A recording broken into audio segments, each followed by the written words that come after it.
So good morning guys. तो चलिए start करते हैं आज के यानी कि 22 दिसंबर के इंपॉर्टेंट करंट अफेयर्स को। तो पहला प्रश्न आपसे पूछ रहे अभी हाल ही में राष्ट्रीय गणित दिवस कब मनाया गया, तो आंसर होगा 22 दिसंबर को। तो हर साल 22 दिसंबर को भारत में राष्ट्रीय गणित दिवस नेशनल मैथमेटिक्स डे के रूप में मनाया जाता है। और इस दिन किन की जयंती होती है? श्रीनिवास रामानुजन जी की जयंती होती है। तो इसके बारे में आपको थोड़ा कुछ बताएं तो भारत में जो राष्ट्रीय गणित दिवस है इसकी घोषणा पहली बार 2012 में भारत के पूर्व प्रधानमंत्री स्वर्गीय डॉक्टर मनमोहन सिंह के द्वारा गणित में श्रीनिवास रामानुजन जी के योगदान को सम्मानित करने के लिए की गई थी। और श्रीनिवास रामानुजन जी की बात करें तो इनका जन्म 22 दिसंबर 1887 को तमिलनाडु में हुआ था। और 1918 में रामानुजन रॉयल सोसाइटी के लिए चुने गए दूसरे भारतीय बने थे। आपको तो खैर इतना सा याद रखना है, राष्ट्रीय गणित दिवस कब होता है? 22 दिसंबर को होता है। किनकी जयंती को? श्रीनिवास रामानुजन जी की जयंती को। और मैथ से ये 2-3 प्रश्न और है, जैसे कि इंटरनेशनल मैथमेटिक्स डे जिसे पाई डे भी बोलते हैं, ये हम मनाते हैं 14 मार्च को। इसको याद रखना बड़ा आसान है। पाई की वैल्यू क्या होती है? 3.14 होती है। तो 14 यानी कि 14 तारीख हो गई और 3 मतलब तीसरा महीना हो गया, 14 मार्च। अभी शास्त्र रामानुजन अवार्ड 2025 किसे दिया गया? डॉक्टर अलेक्जेंडर स्मिथ को, अमेरिकी हैं। और जिसे गणित का नोबेल पुरस्कार भी कहते हैं, एबल पुरस्कार 2025 का दिया गया किसे? मसाकी काशिवारा को, ये जापान से है। अब डे वाला प्रश्न है वैसे तो। चलो एक बार फिर से दिसंबर के सारे इंपॉर्टेंट डेज एक बार मैं आपको रिवाइज करवा देता हूँ। 1 दिसंबर को वर्ल्ड एड्स डे, 1 दिसंबर को नागालैंड का स्थापना दिवस है। और 1 से लेकर 10 दिसंबर तक नागालैंड में हॉर्नबिल महोत्सव मनाया गया।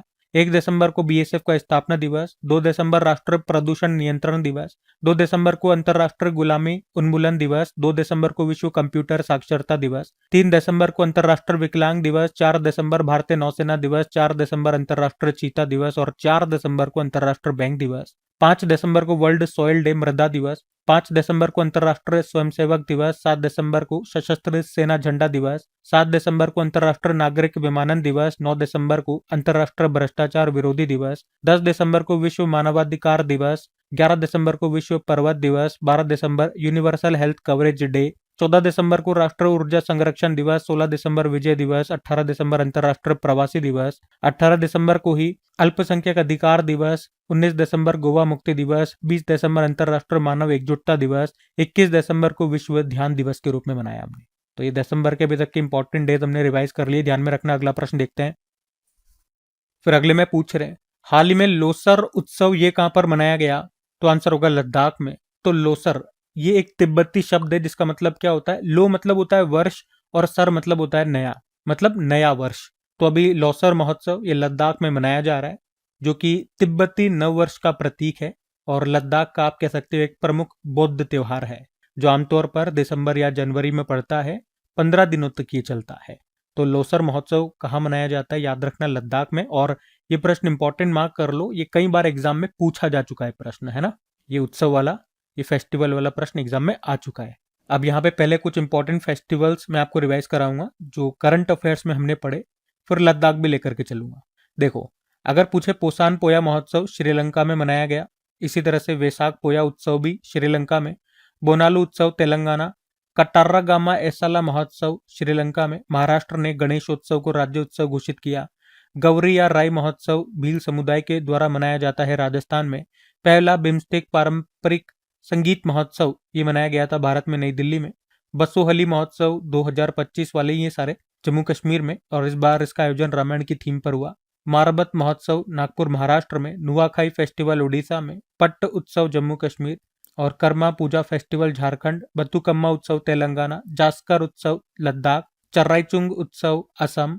और अभी 11वां इंडिया इंटरनेशनल साइंस फेस्टिवल मनाया गया हरियाणा के पंचकुला में, 15वां अंतर्राष्ट्रीय रेत कला महोत्सव का आयोजन किया गया था ये उड़ीसा में, 44वां इंडिया इंटरनेशनल ट्रेड फेयर भारतीय अंतर्राष्ट्रीय व्यापार मेले का आयोजन हुआ था नई दिल्ली में, जिसकी थीम थी एक भारत श्रेष्ठ भारत। ठीक है, बाकी बात लद्दाख की हो रही है क्योंकि लद्दाख में मनाया ना हमने ये लोसर महोत्सव। तो देखो ये रहा मैप में लद्दाख, कैपिटल लेह भी होती है, कारगिल भी होती है, लेफ्टिनेंट गवर्नर कविंदर गुप्ता, याद रखना ये नए बने थे। अच्छा, लद्दाख में और कौन कौन से उत्सव महोत्सव होते हैं ये देख लेते हैं एक बार। लोसर उत्सव हो गया, देखो लोसर फेस्टिवल ही आज हम पढ़ रहे हैं। Spituk Gustor festival, Hemis festival, nomadic festival, Zanskar महोत्सव, हेमिस गोम्पा उत्सव, दोसमोचे उत्सव, ये सब फेस्टिवल हम लद्दाख में मनाते हैं। ठीक है, तो ये भी ध्यान में रखना। अगला प्रश्न देखते हैं। फिर अगले में पूछ रहे हाल ही में दक्षिण अफ्रीका से किस राज्य के बन्नेरघट्टा बायोलॉजिकल पार्क में कैपुचिन बंदरों को लाया जा रहा है? तो आंसर होगा कर्नाटक। तो अभी साउथ अफ्रीका से कैपुचिन बंदरों को कर्नाटक में बंगलुरु के पास स्थित बन्नेरघट्टा बायोलॉजिकल पार्क में लाया गया। और कितने बंदर लेकर के आए? 8, जिन्हें बोलेंगे ब्लैक कैप्ड कैपुचिन बंदर, जिसमें से 4 नर हैं और 4 मादाएं हैं। इनका साइंटिफिक नेम भी आपको बता दूं, सापाजुस एपेला। तो कहां से लाए ये याद रखना, साउथ अफ्रीका से। कितने लाए? 8 लाए। और भारत में कहां पर लेकर के आए? कर्नाटक में जो बन्नेरघट्टा बायोलॉजिकल पार्क है वहां पर लेकर आए। क्यों लेकर के आए, मतलब उद्देश्य क्या है? तो आनुवांशिक विविधता बढ़े और संरक्षण को बढ़ावा मिले, इसलिए लेकर के आए। अच्छा, इसी तरह से आपको याद होगा, हम कई बार पढ़ चुके हैं, हम चीते लेकर के आए थे। कहां कहां से लेकर के आए थे? नामीबिया से, साउथ अफ्रीका से, बोत्सवाना से लेकर के आए थे। और सबको लाला के कहां पे भरा, कहां पे रखा मतलब? तो मध्य प्रदेश का जो कूनो नेशनल पार्क है वहां पर।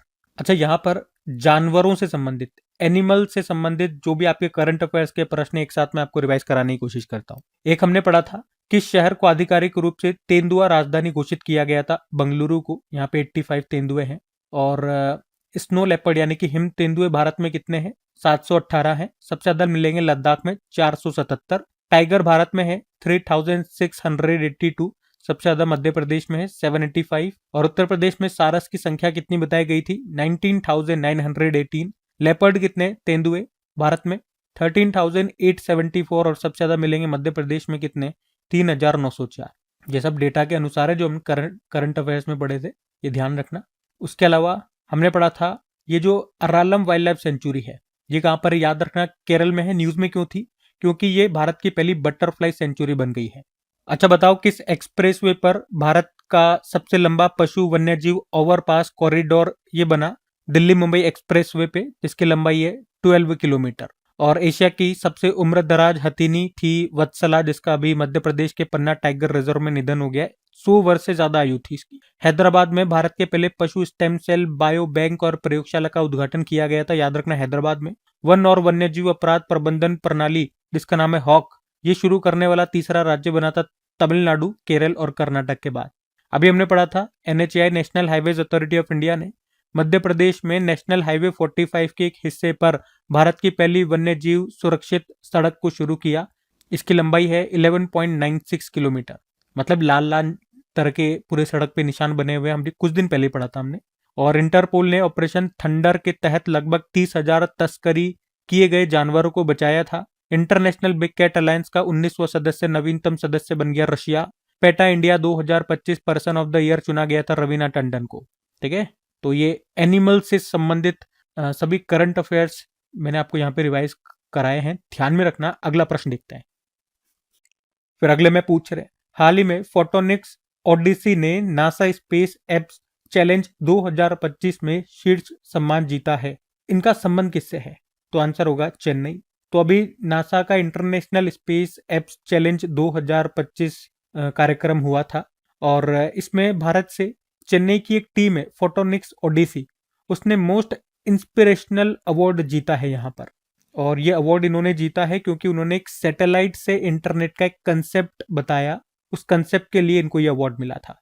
इस कंसेप्ट का उद्देश्य क्या है ये इनका कंसेप्ट? तो ये कहते हैं, या इनका जो ये मॉडल है, जो कंसेप्ट है, वो भारत के दूर दराज के इलाकों में ब्रॉडबैंड कनेक्टिविटी बढ़ाना है, ताकि भारत के उन 700 मिलियन से अधिक लोगों को सैटेलाइट इंटरनेट को जोड़ा जा सके जिनके पास अभी ब्रॉडबैंड की सुविधा नहीं है। तो इसी कंसेप्ट के लिए इनको ये अवार्ड मिला है, नासा ने दिया, याद रखना। चेन्नई की टीम है, फोटोनिक्स ओडिसी नाम है। कौन सा अवार्ड है? Most inspirational award.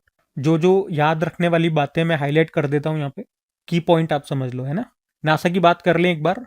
अमेरिका की स्पेस एजेंसी है, जैसे कि भारत की होती है इसरो। नासा की फुल फॉर्म क्या होती है? National aeronautics and space administration. स्थापना होती है 1958, हेडक्वार्टर वॉशिंगटन DC। मोटो होता है for the benefits of all. और अभी नए चीफ बन गए, हमने पढ़ा था 15वें नंबर के, जारेड इसाक मैन इनका नाम है। ठीक है, अगला प्रश्न देखते हैं।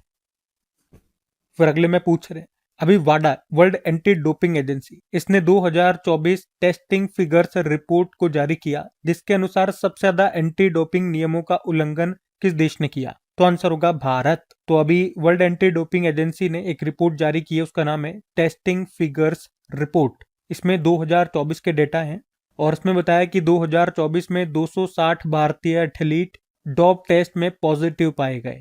अच्छा, पहले इसको क्लियर कर लो, डोपिंग का मतलब क्या होता है। अगर कोई खिलाड़ी कुछ ऐसी दवाओं का सेवन करता है जिससे वो खेल में अच्छा प्रदर्शन कर पाए, उसकी ताकत बढ़ जाए, तो इस तरह की दवाएं तो पहली बार खेल में प्रतिबंधित होती है। क्योंकि हम लोग क्या चाहते हैं कि खेल में जो नेचुरल, जो बेस्ट प्लेयर होगा, नेचुरल जिसके पास ज्यादा ताकत होगी, वही जीतना चाहिए। दवाई खा करके, स्टेरॉइड खा करके आप एक आर्टिफिशियल कुछ समय के लिए आप में ताकत आ जाए और फिर आप जीत जाएं, तो वो नहीं चलेगा। ये इंटरनेशनल नियम भी है, लेकिन फिर भी कुछ खिलाड़ी जानबूझ करके या अनजाने में ऐसी दवाइयों का सेवन कर लेते हैं और फिर खेल में अच्छा परफॉर्म करते हैं। तो फिर उन खिलाड़ियों की टेस्टिंग की जाती है। कहीं इन्होंने दवाई वाई खा करके तो ये अच्छा परफॉर्म नहीं किया, उनका ब्लड टेस्ट, यूरिन टेस्ट वगैरह होता है, उससे पता चल जाता है। अगर वो टेस्ट पॉजिटिव आता है तो मतलब भैया उन्होंने दवाइयों का सेवन किया है। इसे बोलते हैं डॉप टेस्ट का पॉजिटिव आना। जैसे एड्स होता है ना, एड्स चेक करवाते हैं तो एड्स पॉजिटिव आया है, HIV पॉजिटिव, मतलब उसको एड्स है। उसी तरह से डॉप टेस्ट पॉजिटिव पाया गया, मतलब वो खिलाड़ी ने दवाइयों का सेवन किया है। तो वही इस रिपोर्ट में बताया, इन्होंने कहा ना कि 2024 में इन्होंने देखा कि 260 भारतीय एथलीट डॉप टेस्ट में पॉजिटिव पाए गए और ये संख्या सबसे ज्यादा है विश्व में। मतलब इतने खिलाड़ियों ने नियमों का, एंटी डोपिंग जो नियम थे उनका उल्लंघन किया है। और इस मामले में भारत टॉप पे रहा, जो कि हमारे लिए एज अ भारतीय, एज ए इंडियन, हमारे लिए शर्म की बात है, नेगेटिव बात है। और इतना ही नहीं, इन्होंने ये कहा कि लगातार तीसरे साल भारत इस मामले में टॉप पर है, और ज्यादा शर्म की बात है। किसने कहा, किसकी रिपोर्ट है? वाडा की, वर्ल्ड एंटी डोपिंग एजेंसी, जो पूरे विश्व में खेलों में यही चेक करती है कि कौन सा खिलाड़ी दवाइयों का सेवन कर रहा है या नहीं कर रहा। ये पूरी वर्ल्ड वाइड है। इसने हर देश में अपने अपने छोटे छोटे, जैसे कहते हैं ना, एक ब्रांचेस खोल रखी है। उसी तरह से भारत में होती है नेशनल एंटी डोपिंग एजेंसी, वो इसको सूचना देती है। तो वाडा की स्टैटिक देख लेते हैं एक बार। स्थापना होती है 1999 में, हेडक्वार्टर मॉन्ट्रियल कनाडा, और प्रेसिडेंट विटोल्डा बाका है, पोलैंड से बिलोंग करते हैं ये। ठीक है, तो ये ध्यान में रखना। इस लिस्ट में, इनकी रिपोर्ट में हम टॉप पर है। यहाँ हमें टॉप पे नहीं होना चाहिए। जहाँ नहीं होना चाहिए वहां होते हैं, जहाँ होना चाहिए वहां नहीं होते। अजीब दुविधा है मेरे राम जी। अगला प्रश्न देखते हैं। फिर अगले में पूछ रहे, हाल ही में इंडियन मिलिट्री एकेडमी के 93 यानी कि 93 साल के इतिहास में पास होने वाली पहली महिला अधिकारी कौन बन गई है? तो इंपॉर्टेंट प्रश्न है वैसे ये। आंसर इसका हो जाएगा सई जाधव। तो इंडियन मिलिट्री एकेडमी की बात कर लें पहले। इसकी स्थापना होती है 1932 में। और कहाँ पर है ये? इसका मुख्यालय आपको मिलेगा देहरादून, उत्तराखंड में। क्या होता है यहाँ पे? तो अकेडमी है, और यहाँ पे भारतीय सेना के अधिकारियों को ट्रेनिंग दी जाती है। अधिकारी बनने से पहले उनको ट्रेनिंग दी जाती है, सिखाया जाता है। और इसने अपने 93 साल के इतिहास में अभी तक आप देखोगे तो 67,000 से अधिक अधिकारियों को तैयार किया, ट्रेनिंग दी है। पर अभी पहली बार ऐसा हुआ कि इतने सालों में इंडियन मिलिट्री एकेडमी से पास आउट होने वाली पहली महिला अधिकारी बन गई है सई जाधव। सई जाधव ये महाराष्ट्र के कोल्हापुर से बिलोंग करती हैं, और वे प्रादेशिक सेना यानी कि टेरिटोरियल आर्मी में लेफ्टिनेंट बनी है। आप सोचोगे अभी तक कोई भी महिला क्यों नहीं बन पाई, महिला इतनी काबिल नहीं है क्या, या क्या दिक्कत हो गई? ऐसी बात नहीं है मेरे भाई। वो ऐसा इसलिए हुआ क्योंकि अभी तक एनडीए में पुरुषों को ही जाने की अनुमति थी। अभी कुछ समय पहले हमने पढ़ा था, 2-4 साल पहले, यानी कि 2022 की बात है, 2022 में एनडीए में महिलाओं को प्रवेश करने की अनुमति दी गई थी। तो जब से अनुमति देंगे तब से ही तो जाएंगी। तो इनका नाम याद रखना, सई जाधव नाम है। क्या प्रश्न है? इंडियन मिलिट्री एकेडमी के 93 साल के इतिहास में पास होने वाली पहली महिला अधिकारी बनी है सई जाधव। किस पोस्ट पे है ये, कहां से बिलोंग करती है, सब मैंने आपको बता दिया है। अच्छा, एक और महिला का नाम याद रखना। भारतीय वायुसेना की जगुआर स्क्वाड्रन की पहली महिला पायलट इसी साल बनी थी, तनुष्का सिंह इनका नाम है। ठीक है, तो ये भी ध्यान में रखना। अगला प्रश्न देखते हैं। फिर अगले में पूछ रहे, हाल ही में टेनिस प्रीमियर लीग 2025 का खिताब किसने जीता? तो आंसर होगा GS दिल्ली एसएस ने। हम बात कर रहे हैं टेनिस प्रीमियर लीग 2025 की। अब इसका 7वां एडिशन होता है। कहां पर हुआ? गुजरात में। और इसको जीत लिया GS दिल्ली एसएस ने। पहली बार जीता, पहला टाइटल है इनका ये। इन्होंने किसको हराया? मुंबई ईगल को हराया है। टेनिस प्रीमियर लीग की बात करें तो जिस तरह से भारत में IPL होता है, उसी तरह से टेनिस की ये एक लीग कंपटीशन है। 2018 में शुरुआत होती है। सबसे ज्यादा टाइटल अभी तक जीते हैं हैदराबाद स्ट्राइकर्स ने, 3 टाइटल जीत लिए, 3 बार ये जीत चुका है। अब टेनिस की बात है तो ये देखो, 2-3 प्रश्न अभी हमने पढ़े थे ना। एक तो याद रखना, स्विट्जरलैंड के स्टार टेनिस प्लेयर है रॉजर फेडरर। इनको 2026 टेनिस हॉल ऑफ फेम में शामिल किया गया। और एटीपी फाइनल 2025 का विजेता रहा है जेनिक सिनर, इटली से हैं। और डब्ल्यूटीए फाइनल 2025 की विजेता रही एलिना रबैकिना, कजाकिस्तान से है। और फिर हमने पढ़ा अभी 2025 WTA player of the year किसे चुना गया, आर्यना सबालेंका को, जो कि बेलारूस के प्लेयर हैं। चुने जाने का मतलब हुआ वर्ष की बेस्ट फीमेल प्लेयर इनको चुना गया। डब्ल्यूटीए मतलब होता है वुमेन्स टेनिस एसोसिएशन, एटीपी की फुल फॉर्म होती है एसोसिएशन ऑफ टेनिस प्रोफेशनल। और ये जरूर आपको रिवाइज कराता हूँ मैं, जब भी टेनिस की बात होती है, साल के 4 इंपॉर्टेंट ग्रैंड स्लैम है, टेनिस का सबसे बड़ा टूर्नामेंट होता है। कौन कौन से, ऑस्ट्रेलियन ओपन, फ्रेंच ओपन, फिर होता है विंबलडन, फिर होता है यूएस। इसमें मेन और वुमेन सिंगल का देख लेते हैं। तो ऑस्ट्रेलियन ओपन में मेन सिंगल जीता जेनिक सिनर ने, इटली से है। वुमेन सिंगल जीता है मेडिसन कीज ने, अमेरिकी है। फ्रेंच ओपन में मेन सिंगल जीता कार्लोस अल्काराज ने, स्पेन से है। और वुमेन सिंगल कोको गॉफ ने, अमेरिकी है। विंबलडन ओपन में मेन सिंगल जीता जेनिक सिनर ने, इटली से है। और वुमेन सिंगल जीता इगा स्विटेक ने, पोलैंड से है। और यूएस ओपन में वुमेन सिंगल जीता आर्यना सबालेंका ने, और मेन सिंगल जीता था कार्लोस अल्काराज ने, स्पेन से है। और ये जो चारों ग्रैंड स्लैम है, ये पूछ लेता है कभी कभार कौन सा किस कोर्ट पे खेला जाता है। तो पहला और आखिरी वाला हार्ड कोर्ट पे होता है, फिर फ्रेंच ओपन वाला क्ले कोर्ट पे होता है, और विंबलडन ओपन ग्रास कोर्ट पे होता है। तो ये सारे पॉइंट्स ध्यान में रखना। अगला प्रश्न देखते हैं। फिर अगले में पूछ रहे हैं कि हाल ही में भारतीय नौसेना ने पहली स्वदेशी रूप से डिजाइन की गई डाइविंग सपोर्ट क्राफ्ट DSC-A20 इसका नाम है, इसको कहां पर कमीशन किया गया? तो आंसर होगा केरल में। तो अभी भारतीय नौसेना ने कोच्चि नौसेना बेस में अभी पहली स्वदेशी रूप से डिजाइन की गई diving support craft A20, DCA का मतलब ये हो गया डाइविंग सपोर्ट क्राफ्ट A20, इसको अभी कमीशन किया, मतलब नौसेना में इसको शामिल कर लिया है कोच्चि से। अच्छा, ये है क्या? डाइविंग सपोर्ट क्राफ्ट है क्या? तो ये एक तरह का जहाज ही है जो गोताखोरी अभियानों में सहायता के लिए आधुनिक उपकरणों से लैस है। मतलब जब गोताखोरी करने जाते हैं तो उसके लिए जो जहाज होता है वो है ये हमारे पास पहले नहीं है क्या? पहले भी है, लेकिन ये इंपॉर्टेंट इसलिए हो जाता है क्योंकि ये हमारा पहला स्वदेशी है, हमने खुद ने बनाया, मांगा हुआ नहीं है किसी से। ठीक है, और ये पहली बार है, और इस तरह के 5 और आने वाले हैं। मतलब ऐसे 5 टोटल आने वाले हैं डाइविंग सपोर्ट क्राफ्ट, जिसमें से 5 में से ये पहला है जिसका नाम है DSC-A20। DSC की फुल फॉर्म मैंने आपको बताई, डाइविंग सपोर्ट क्राफ्ट। अच्छा, इसको बना कौन रहा है, निर्माण कौन कर रहा है? Titagarh wagons limited, Kolkata. टीटागढ़ का नाम आपने सुना होगा, टीटागढ़ वैगन्स लिमिटेड नाम से समझ में आ रहा है, रेलवे के डब्बे ये बनाती है, और इसका भी निर्माण इसी ने किया है। अच्छा, यहाँ पे कुछ जहाजों के बारे में मैं आपको रिवाइज कराता हूँ, ये सब न्यूज में रहे थे, आपने पढ़े भी होंगे, देखना। भारत की अगर बात करें दूसरी परमाणु पनडुब्बी कौन सी है, तो INS अरिघात है, जिसको विशाखापत्तनम से नौसेना में शामिल किया गया था। पहली INS अरिहंत है। और तीसरी का नाम भी मैं आपको पढ़ा चुका हूं, तीसरी का नाम चलो आप लोग बताओ, तीसरी का नाम क्या है? उसके अलावा भारत का पहला स्वदेशी विमान वाहक पोत INS विक्रांत हो गया। देश की पहली एंटी सबमरीन कॉर्वेट, कॉर्वेट भी एक तरह का जहाज ही है, INS अर्नाला। और समुद्र प्रताप क्या है? भारत का पहला प्रदूषण नियंत्रण पोत है, इसको गोवा शिपयार्ड लिमिटेड ने बनाया है भारतीय तटरक्षक बलों के लिए। और भारतीय नौसेना ने 2024 को नौसेना नागरिकों का वर्ष घोषित किया था। अभी 2 युद्ध पोतों को भारतीय नौसेना में शामिल किया गया, INS नीलगिरी और INS सूरत को, इसको मजगांव डॉक शिप बिल्डर ने बनाया। और अभी लार्सन एंड टुब्रो ने भारतीय नौसेना के लिए दूसरा बहुउद्देशीय पोत, यानी कि मल्टीपर्पज एक पोत, एक शिप को लॉन्च किया, जिसका नाम INS उत्कर्ष है। कहां से? चेन्नई में से। चेन्नई के निकट एक कट्टुपल्ली शिपयार्ड है, वहां से इसको लॉन्च किया था। ये दूसरा है। तो पहला कौन सा है? INS समर्थ है पहला। भारत का पहला स्वायत्त शिपयार्ड यानी कि ऑटोनोमस मैरीटाइम शिपयार्ड, ये कहां पर बनाया जा रहा है? आंध्र प्रदेश के नल्लोर जिले में। और हमारे जो शिपिंग मंत्री हैं सर्बानंदा सोनोवाल, इन्होंने वाराणसी से भारत का पहला indigenous hydrogen fuel cell vessel को लॉन्च किया, और इस वेसल को हरित नौका पहल के तहत लॉन्च किया गया है। ठीक है, और ये एक और प्रश्न देखो, अगर पूछें कि कौन सा युद्धपोत सौर पैनल स्थापित करने वाला भारत का पहला युद्धपोत बना, INS Sarvekshak, Garden Reach ship builder ने इसको बनाया। ठीक है, तो ये सारे शिप से संबंधित, जहाजों से संबंधित करंट अफेयर्स के प्रश्न एक साथ मैंने आपको रिवाइज कराए, ध्यान में रखना। अगला प्रश्न देखते हैं। और आप में से कोई नए स्टूडेंट्स हमसे जुड़ रहे हैं तो आपको पता होना चाहिए, जिस तरह का प्रश्न होता है उसी से संबंधित जो करंट अफेयर्स के प्रश्न होते हैं वो मैं आपको रिवाइज करवाता हूँ। जिस तरह का टॉपिक होता है तो एक तरह से टॉपिक वाइज करंट अफेयर्स आपके यहाँ पे तैयार हो जाते हैं। ठीक है, तो ये ध्यान में रखना। अगला प्रश्न देखते हैं। अच्छा चलो, आपके लिए एक प्रश्न देता हूँ।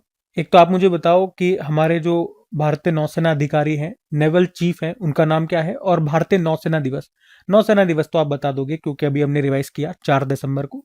नौसेना अधिकारी नेवल चीफ का नाम बताओ। हम अगला प्रश्न देखते हैं अभी। फिर अगले में पूछ रहे हैं कि हाल ही में राष्ट्रपति द्रौपदी मुर्मू ने कहां पर राज्य पीएससी यानी कि पब्लिक सर्विस कमीशन, राज्य लोक सेवा आयोग के अध्यक्षों के राष्ट्र सम्मेलन का भी उद्घाटन किया? तो आंसर होगा हैदराबाद। तो राज्य लोक सेवा आयोग के अध्यक्षों का अभी 26वां राष्ट्र सम्मेलन हुआ। कहां पर आयोजन हुआ? रामोजी फिल्म सिटी, हैदराबाद, तेलंगाना में। और उद्घाटन किया किसने? हमारी जो प्रेसिडेंट है द्रौपदी मुर्मू ने। अभी 19 और 20 दिसंबर को हुआ था इसका आयोजन। उद्घाटन तो द्रौपदी मुर्मू जी ने किया था, लेकिन इसका समापन किया हमारे जो वाइस प्रेसिडेंट है 15वें नंबर के सीपी राधाकृष्णन ने। अच्छा, ये प्रश्न आ जाता है एग्जाम में कि राज्य लोक सेवा आयोग की नियुक्ति किसके द्वारा की जाती है? तो ऑब्वियस सी बात है, राज्य के राज्यपालों के द्वारा की जाती है। और ऐसा संविधान के किस अनुच्छेद में लिखा गया है? अनुच्छेद 316। अच्छा, इनको पद से अगर हटाना हो तो पद से कौन हटाएगा? तो आंसर होगा राष्ट्रपति, प्रेसिडेंट। लेकिन एक प्रश्न ये बन जाता है, अगर किसी को अपना पद छोड़ना होगा यानी कि अगर उसे त्याग पत्र देना है तो किसे देगा? राज्यपाल को देगा कि प्रेसिडेंट को देगा? तो यहां पे उत्तर हो जाएगा राज्यपाल। ठीक है, ये थोड़ा सा ध्यान में रखना। वैसे ये सबमिट वाला प्रश्न है, तो कुछ इंपॉर्टेंट सबमिट्स में आपको रिवाइज करवाता हूँ। अभी आपने देखा साइट्स की जो 20वीं बैठक हुई थी, कहां पर हुई थी? समरकंद, उज्बेकिस्तान में। ग्लोबल एआई शो 2025 का आयोजन हुआ Abu Dhabi, UAE. India AI impact summit 2026 ये फरवरी में होगा नई दिल्ली में। और United Nation Alliance of Civilisation, संयुक्त राष्ट्र सभ्यता गठबंधन, इसकी अभी 11वीं बैठक हुई थी। कहाँ पे? सऊदी अरब के रियाद में। भारत ने पहली बार यूनेस्को सांस्कृतिक विरासत सत्र की मेजबानी की। ये इंपॉर्टेंट रहेगा प्रश्न। अभी नई दिल्ली के लाल किले में 20वां संस्करण था इसका वैसे। और वर्ल्ड हेल्थ ऑर्गेनाइजेशन ने भी दूसरा वैश्विक पारंपरिक चिकित्सा सम्मेलन का आयोजन किया नई दिल्ली में। वर्ल्ड टेलीकम्युनिकेशन डेवलपमेंट कॉन्फ्रेंस 2025 का आयोजन हुआ बाकू, अजरबैजान में। और 60वीं पुलिस महानिदेशकों और पुलिस महानिरीक्षकों का सम्मेलन अभी रायपुर, छत्तीसगढ़ में हुआ था। थीम क्या थी? विकसित भारत सुरक्षा आयाम। ठीक है, तो ये सभी लेटेस्ट सबमिट्स है, सम्मेलन है, ध्यान में रखना। अगला प्रश्न देखते हैं। फिर अगले में पूछ रहे हैं, हाल ही में दुनिया के मखाना उत्पादक देशों में भारत कौन से स्थान पर है? तो आंसर होगा पहले स्थान पर है। तो पहले तो याद रखना कि भारत दुनिया में मखाना का सबसे बड़ा उत्पादक देश है। मतलब आप कह सकते हो वैश्विक उत्पादन में लगभग 80% भारत में इसका उत्पादन होता है। और भारत के अंदर भी बात करें तो 80 से 90% मखाना उत्पादन ये बिहार में होता है। और बिहार में भी बात करें तो बिहार में भी कहां से? दरभंगा जिले से सबसे ज्यादा उत्पादन उसका होता है। आपको याद होगा मोदी जी ने मखाना को सुपर फूड बताया था। वैसे इसको फॉक्स नट कहते हैं अंग्रेजी में। ये पोषक तत्वों से भरपूर होता है। प्रोटीन, कैल्शियम, एंटीऑक्सीडेंट, वजन घटाने, हड्डियों को मजबूत बनाने और ब्लड शुगर को कंट्रोल करने में ये मदद करता है। और 2-3 इंपॉर्टेंट पॉइंट इससे संबंधित याद रखना, जैसे अभी बिहार के मिथिला मखाना को जीआई टैग मिला था, सबको याद होगा। और मखाना क्षेत्र को बढ़ावा देने के लिए सरकार ने मखाना बोर्ड की स्थापना भी की थी। कहां पर? पूर्णिया, बिहार में। कब? 15 सितंबर 2025 को। अच्छा, मखाना की उगता कहां पर है? तो ये जल में उगता है, एक तरह का जलीय पौधा होता है, उसके बीज से बनता है ये। इसे कमल का बीज भी कहते हैं और उस पौधे का नाम भी है यूरियल फेरोक्स। ठीक है, तो मखाना से संबंधित ये पॉइंट्स हैं। बाकी जिस तरह से अभी यहाँ पे मखाना बोर्ड की बात चली, तो एक प्रश्न ये भी आएगा आपके माइंड में, अभी हल्दी बोर्ड भी तो बना है, राष्ट्रीय हल्दी बोर्ड। इसका मुख्यालय आपको निजामाबाद, तेलंगाना में मिलेगा और इसके पहले अध्यक्ष पल्ले गंगा रेड्डी बनाए गए थे। अच्छा, यहाँ पे मखाना उत्पादन की हमने बात करी, तो इसी तरह का एक प्रश्न मैं आपको रिवाइज कराता हूँ। अभी नवंबर में ही हमने पढ़ा था, जब हमारे पशुपालन और डेयरी और पंचायती राज मंत्रालय ने अभी राष्ट्रीय दुग्ध दिवस के मौके पर, नेशनल मिल्क डे के मौके पर एक रिपोर्ट जारी की थी, एनिमल हस्बेंड्री स्टैटिस्टिक 2025 नाम से। उसमें 2-3 पॉइंट बताए थे कि दूध उत्पादन में अगर देखेंगे विश्व में तो भारत टॉप पर है। भारत में भी सबसे ज्यादा उत्तर प्रदेश। और अंडा उत्पादन में भारत विश्व में दूसरे स्थान पर है, पहले पे चाइना है। और ऊन उत्पादन में भारत में राजस्थान टॉप पर है। वहीं मांस उत्पादन में अगर देखेंगे तो भारत विश्व में चौथे स्थान पर है और भारत में पश्चिम बंगाल इसमें टॉप पर है। तो ये रिपोर्ट के डेटा है, इसलिए मैंने आपको बता दिए, ध्यान में रखना। बाकी ये थी आज की हमारी करंट अफेयर्स की क्लास। कमेंट करके जरूर बताइएगा सेशन आपको कैसा लगा। अच्छा लगा तो प्लीज अपने दोस्तों के साथ में स्टडी ग्रुप में शेयर जरूर कीजिएगा। वीडियो को लाइक नहीं करा तो लाइक कर दीजिए। बाकी चलो अभी कल के करंट अफेयर्स का मैं आपको क्विक रिवीजन करवा देता हूं, फिर हम सेशन एंड करते हैं। तो कल पहला प्रश्न पूछा था भारत की पहली मिस इंडिया का अभी निधन हो गया, नाम बताओ, मेहर कास्टेलिनो। फिर पूछ रहे अंतरिक्ष में व्हील चेयर का उपयोग करने वाली पहली व्यक्ति बन गई है माइकेला बेंथॉस। और भारत सरकार के द्वारा लॉन्च किया गया नया वैश्विक गुणवत्ता मार्क कौन सा है? आयुष मार्क। नासा का अभी नया प्रमुख बनाया गया है जारेड साकमैन को। वर्ल्ड मेडिटेशन डे मनाया 21 दिसंबर। और United nation high commissioner for refugees का नया अध्यक्ष बनाया गया बरहम सली को। भारतीय वायुसेना ने किसके साथ द्विपक्षीय हवाई अभ्यास एविया इंदिरा 2025 का आयोजन किया? रशिया। और अभी 2026 के लिए ब्रिक्स की अध्यक्षता सौंपी गई है किसे? भारत को। और अभी हाल ही में जारी 2025 हुरुन ग्लोबल 1000 रिपोर्ट में सबसे मूल्यवान कंपनी कौन सी है? एनवीडिया। उसके अलावा 23 श्री चंद्रशेखरेंद्र सरस्वती राष्ट्रीय उत्कृष्टता पुरस्कार से सम्मानित किया गया असम के मुख्यमंत्री हेमंत बिस्वा शर्मा को। बाकी चलो कल का भी होमवर्क प्रश्न देखते हैं और सेशन एंड करते हैं। तो कल आपसे क्या पूछा था? बुकर पुरस्कार 2025 को किसने जीता? तो आंसर होगा डेविड सर्जेले ने। और इनके नॉवल का नाम फ्लैश। ठीक है, आप सभी ने प्रश्न का बिल्कुल सही उत्तर दिया। अब ये आज का आपका होमवर्क प्रश्न।